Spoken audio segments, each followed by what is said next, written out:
কিন্তু আমাদের জানতে হবে। অর্থাৎ আমাদের রোগ যখন হয়, একজনের সংস্পর্শে যখন অন্যজনের সেই রোগ সংবাহিত হয়, তাকেই বলা হয় কমিউনিকেবল ডিজিজ। আমরা যেটা বাংলায় বলি ছোঁয়াচে রোগ। আর কতগুলো আছে ছোঁয়াচে বিহীন। যতই হোক তোমার সাথে তোমার হাতে হাত ধরলেও বা তোমাকে জড়িয়ে ধরলেও যে রোগ আসবে না, অর্থাৎ একজনের সংস্পর্শে আসলেও অপরের সেটা রোগ সংবাহিত হবে না, তাকেই বলা হয় নন কমিউনিকেবল ডিজিজ। যেমন উদাহরণ দিতে পারো তোমরা?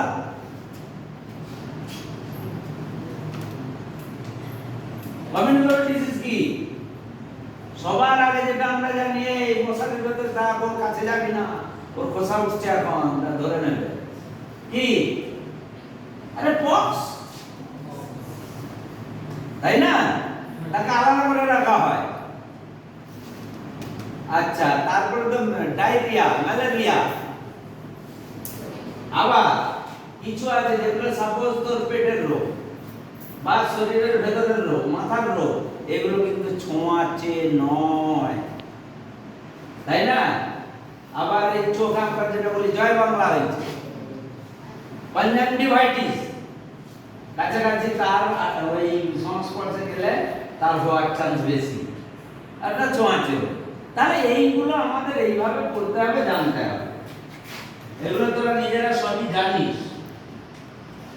স্কুল হেলথ প্রোগ্রাম কি? অর্থাৎ স্কুলে কি ধরনের আমাদের স্বাস্থ্য সচেতনতার জন্য প্রোগ্রাম করা হয়। যেমন নালা নর্দমা পরিষ্কার পরিচ্ছন্ন রাখতে হবে, জল নির্দিষ্ট থাকতে হবে এবং তাতে জল জমা না হয়, মশার উপদ্রব না হয় এবং জল জমে না থাকে, এবং পরিষ্কার পরিশুদ্ধ পানীয় জল, হাত মুখ ধোয়ার জলের ব্যবস্থা রাখতে হবে। আর কি? যদি আগাছা থাকে সেগুলো পরিষ্কার রাখতে হবে। মিড ডে মিলের ব্যবস্থা, তারপরে ওই মিল্ক প্রোগ্রাম, অর্থাৎ দুধ সাপ্লাইয়ের ব্যবস্থা। এই যে বিভিন্ন স্কুলের পরিষ্কার পরিচ্ছন্নতা রেখে যাতে আমাদের শরীর মন সুস্থ সবল থাকে। এইগুলো কাদের দ্বারা পরিচালিত হয়? যেমন সারা পৃথিবী জুড়ে কতগুলো সংস্থা রয়েছে, যেমন ইউনেস্কো। এর পুরো কথাটা লিখবে, তাহলে বুঝতে পারবে। ইউনেস্কো,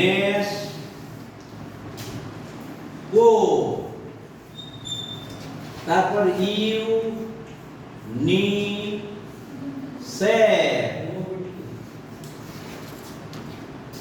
তারপর হু তো বলেইছি। এইগুলো কিন্তু একটা মেন হেলথ মেনটেন করার বা ওয়েলনেস মেনটেন করার একটা সংস্থা। এইগুলো আমি যেটা বলতে গিয়ে তোমাদের ওয়েলনেসটা কি, সুস্থতা, এই সমস্ত পরিষ্কার পরিচ্ছন্নতা এবং দৈনন্দিন ক্রিয়াকলাপ মেনে সারাদিন যদি অতিবাহিত করা হয়, সেটাই হচ্ছে সুস্থতা। এবং এই সুস্থতাটা যদি আমরা রাখতে পারি, তাহলে দেখবে আমাদের শারীরিক সমস্যা আসবে না। ওই জন্য কি করতে হবে? নাম্বার 1, নিয়ম মেনে খেতে হবে, সময় মেনে খেতে হবে, নির্দিষ্ট সময় ঘুম থেকে উঠতে হবে, আর পেচ্ছাপ পায়খানা অবশ্যই নিয়মিত যেন সময় মতো হয়।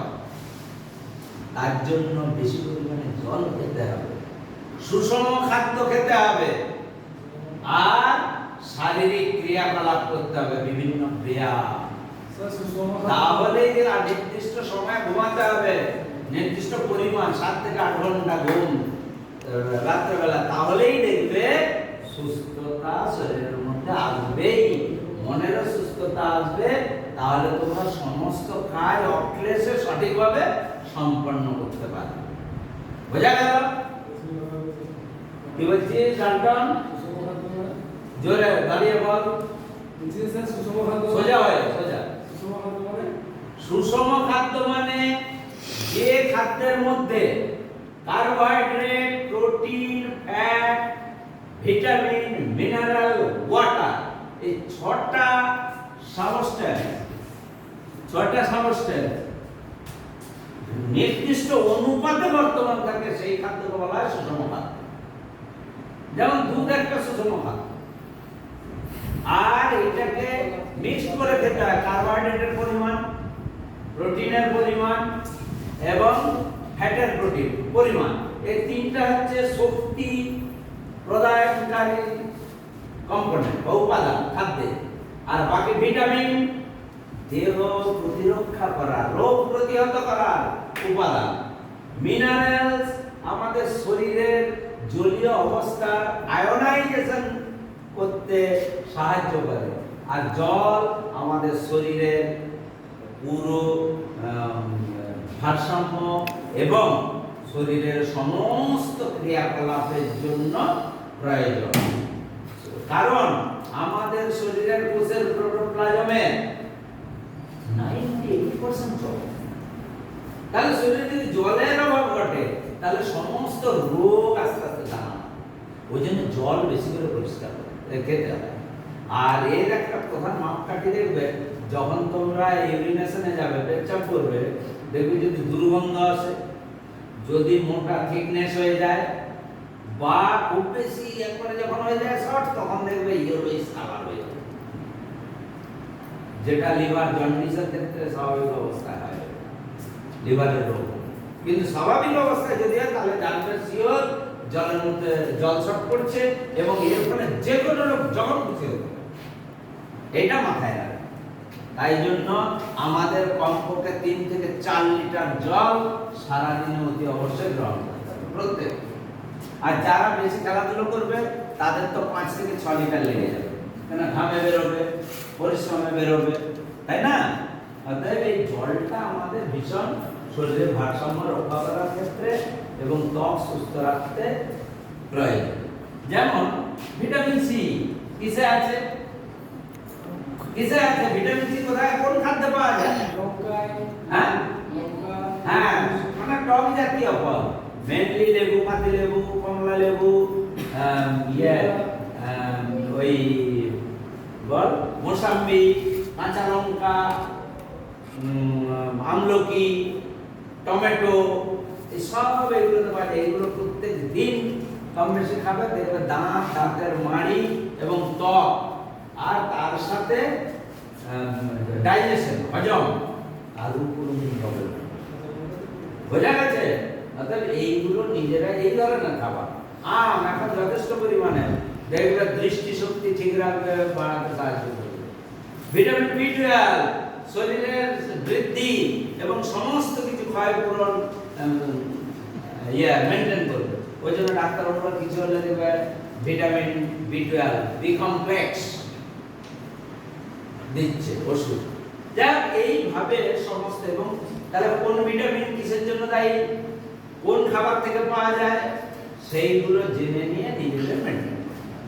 তাহলে খাদ্যই আমাদের সব। খাদ্য যদি ঠিকঠাক না হয়, ঠিকঠাক না হজম হয়, তাহলেই মানসিক ভারসাম্য আমরা হারিয়ে ফেলবো, মানসিক ফিটনেস কমে যাবে, শারীরিক ফিটনেস কমে যাবে, আর আমাদের সামাজিক ফিটনেসও কমে যাবে। অর্থাৎ সবার সাথে ভদ্রভাবে কথা বলতে পারবো না, একটুতেই রেগে যাব, বা একটুতেই অপরের সাথে অসহযোগিতা করব। আর আমরা যদি সুন্দর, সুস্থ, সবল পৃথিবী গড়ে তুলতে চাই, সবার আগে দরকার নিজের স্বাস্থ্য রক্ষা করা। স্বাস্থ্য মানে শারীরিক, মানসিক, সামাজিক, আর কি প্রাক্ষবিক। প্রাক্ষবিক মানে কি? আদনামা। প্রাক্ষবিক মানে সাপোজ আবেগে তুই বললি চল আমরা ফুটবল খেলবাই, খেলতে যাচ্ছি, চল কিরকম বল মারে, এই করতে করতে টেবিলটাতেই মারবে, ব্যাস পাটা ভেঙে চলে যাবে। এই যে আবেগ, আবেগকে কন্ট্রোল না করতে পারে। বা বন্ধুরা তোদের একসাথে খুব আলোচনা হচ্ছে, অনেক সিনেমায় দেখবি, এই কোন সিনেমাটার নাম খেয়াল নেই, দেখ বন্ধুর হয়ে তোরা এইটা হলে বেশি মনোগ্রাহী হবে। বন্ধুর হয়ে বলে যে ওই মেয়েটাকে গোলাপ ফুলটা দিয়ে আসতে পারবি না, তখন বলেছে আচ্ছা তুই কি মেয়েটার সাথে প্রেম করবি? বলে হ্যাঁ। আর মেয়েটা, আর ছেলেটা হচ্ছে ওই সুন্দরী মেয়ে কখনো ওর সাথে প্রেম করতে এবার ছেলেটা এরকম ফুল নিয়ে গিয়ে দিচ্ছে, গোলাপ ফুল।